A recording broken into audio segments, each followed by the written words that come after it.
Korang pernah dengar tak seorang car collector yang sangat famous yang bernama JP Chin? Hari tu aku dan tim Motomaniac berpeluang untuk masuk and tengok car collection dia, dapat satu full tour daripada A sampai Z untuk tengok apa kereta yang dia ada. Dan apa yang aku boleh beritahu korang, memang power lah kereta-kereta yang dia ada kat dalam tu. Sampaikan kereta yang first untuk diciptakan pun ada kat dalam tu. So, hari ni kita akan borak tentang top 5 picks yang aku dah pilih untuk aku paling smart dalam collection dia. Let's go.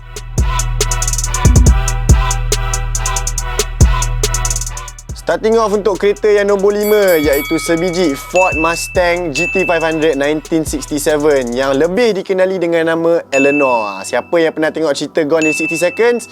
Kereta ni adalah kereta yang dipandu oleh Nicolas Cage. Kereta Eleanor ni bernadikan enjin V8 7.0 liter. Dia ada Holy 4 barrel carburetors yang ada duduk dekat atas aluminium intake dia. Bagi aku personally, apa yang membuatkan aku suka dengan kereta ni adalah body kit dia, dia punya paint job dekat kereta ni, rim yang dia pakai. One of the best Mustangs yang aku boleh cakap terbaik yang Mustang pernah keluarkan. Okay, moving on untuk kereta yang nombor 4. Kereta apakah yang aku akan pilih? Kereta Mercedes-Benz SLR. Yes, kereta yang jarang korang boleh nampak dekat atas jalan disebabkan limited production yang dikeluarkan oleh Mercedes sendiri. So, back history sikit untuk kereta ni. Kereta ni dikeluarkan hanya the only car yang dikeluarkan oleh Mercedes dan McLaren sewaktu partnership diorang. And kereta ni bernadikan enjin, tak silap aku, 5.4 liter V8 supercharge. Bayangkan V8 supercharge lagi. Sewaktu tahun 2003 bila kereta ni dikeluarkan, Mercedes cakap dia akan hanya mengeluarkan kereta ni sebanyak 3,500 unit saja. Tetapi by the end of 2010, sewaktu sales semua dah ditutup, hanya 2,157 unit saja yang dijual. Dan ini adalah sebab-sebab kenapa kereta Mercedes SLR ni menjadi salah sebuah kereta kolektor. Sebab itulah aku pilih kereta ni.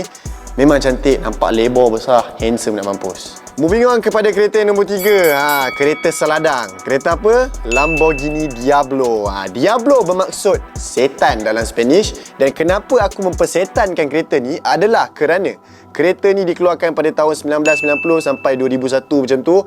Hanya 2,800 unit saja, tak silap aku, yang dikeluarkan. And kereta ni adalah kereta yang pertama dikeluarkan oleh Lamborghini untuk mencapai top speed 320 km per jam. Bila aku dapat tengok depan-depan mata kereta Lamborghini Diablo ni, memang sangat-sangat handsome dan merasuki aku untuk menaiki dia. Tetapi kenapa aku pilih kereta ni adalah disebabkan enjin V12 yang sangat-sangat sedap. Bila korang dengar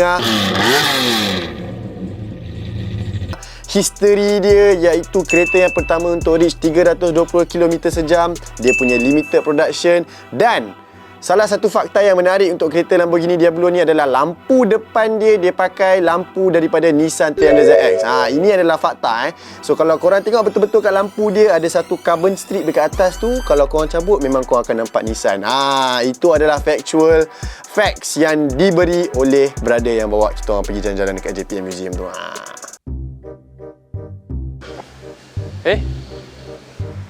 Buat apa kat sini, Eb? Aku ada barang baik nak masuk kereta aku hari ni. Barang apa tu? Kau ni macam-macam lah. Buat ni Remsa Brake Pad by Emerald Auto Parts. Remsa? Rem kereta aku tahu lah. Kau ni bukan rem tu, Remsa.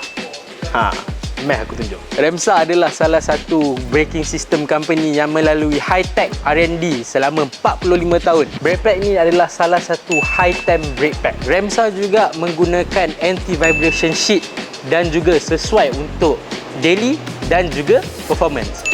Serius aweh? Untuk model kereta aku ada. Jangan risau, brake pad ni ada untuk semua model kereta. Oh, ya ke? Nak dapat kat mana? Alah, senang je. Kau ada kat Shopee, kau search Remsa by Emerald Auto Parts. Lagipun kalau kau beli sekarang, kau dapat free t-shirt tau. Kalau macam tu, aku nak order sekarang lah. Dapatkan sekarang. Order di Shopee. Link di bawah. Moving on kepada kereta nombor 2, kereta Ford GT40. Ini adalah salah satu kereta yang sangat famous dekat dalam history of motorsport satu dunia. Kenapa? Kalau korang nak tahu history lebih lanjut, korang bolehlah tengok movie Ford vs Ferrari. Sebab dekat dalam movie itulah dia cerita kenapa Ford mengeluarkan kereta GT40 ni. Aku bagi tahu sikit lah spoiler, dia keluarkan GT40 ni untuk kalahkan Ferrari dekat dalam race 24 Hours of Le Mans. Enjin kereta yang bernadikan enjin V8, design yang sangat-sangat handsome, sangat sleek, dan dia punya livery yang sangat-sangat ikonik yang korang boleh nampak dekat mana-mana game korang main mesti ada. Fun facts untuk GT40 untuk korang, kereta yang ada dekat dalam museum JPM ni lah yang korang boleh tengok dekat dalam movie Crazy Rich Asians. Diorang ada sewa kereta ni, diorang shoot dekat airport Subang time tu untuk movie ni, dan korang boleh tengok dekat bahagian belakang. Nampak tu kat situ. Kereta nombor 1, mesti korang pening, mesti korang pelik kenapa aku asyik pilih kereta yang bukan kereta Jepun, tetapi aku savekan slot ni untuk kereta Jepun. Kereta R34 Falcon. Kenapa aku pilih R34 Falcon?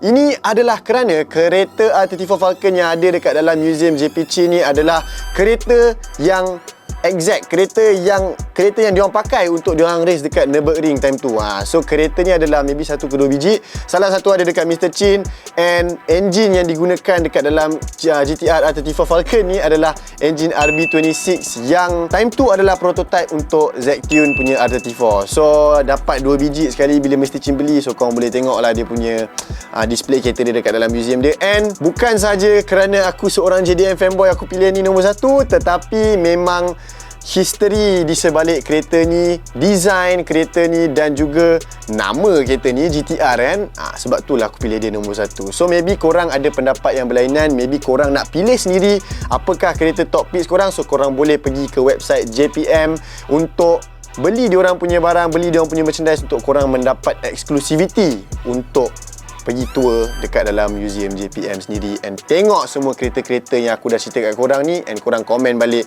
mana kereta favourite korang. So, untuk korang yang tak nak lepaskan konten-konten menarik, sila like, subscribe dan share. See you in the next episode. Apa-apa Roger. Ciao.